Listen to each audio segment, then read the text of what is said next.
बिस्मिल्लाहिर्रहमानिर्रहीम। आज की इस वीडियो में मैं आप लोगों को वो लाइव वीडियो दिखाने जा रहा हूँ जिसमें तहरीक लब्बैक पाकिस्तान पीपी 18 के अंदर एक महफ़िल मिलाद का जलसा करने जा रही थी, जिसमें कुछ शरपसंद अनासर ने स्टेज को भी तोड़ दिया और जो तमाम तर इंतज़ामात तहरीक लब्बैक पाकिस्तान ने मुकम्मल किए थे उनको धर्म भरम कर दिया और ये चैलेंज किया कि कोई भी बंदा यहाँ महफ़िल मिलाद नहीं कर सकता, जलसा नहीं कर सकता।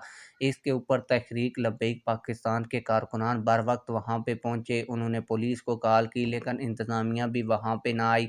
मैं आप लोगों को वो वीडियो दिखाने जा रहा हूँ, लेकिन वो वीडियो दिखाने से पहले आप लोगों से एक छोटी सी रिक्वेस्ट है। अगर आपने अभी तक हमारे चैनल को सब्सक्राइब नहीं किया तो जल्दी से चैनल को सब्सक्राइब कर लें ताकि आने वाली नई वीडियोज़ आप लोगों को बर वक्त मिलती रहें।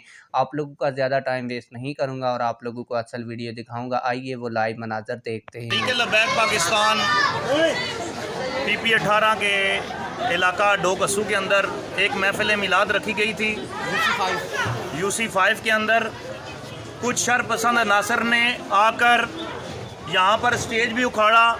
हमारे कारकुनान तहरीक लब्बैक पाकिस्तान के कारकुनान के ऊपर तशद्दुद किया और उन्होंने कहा कि हम देखते हैं कि यहाँ पर मिलाद शरीफ कोई कैसे करेगा, यहाँ मिलाद की महफिल कैसे होगी, यहाँ स्टेज कोई कैसे लगा सकता है।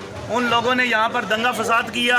हमने 15 पे कॉल की है लेकिन अभी तक हमारे मामलात हल नहीं हुए और यहाँ पर अगर कोई भी नुकसान होगा तो उसकी जवाबदेह इंतज़ामिया होगी।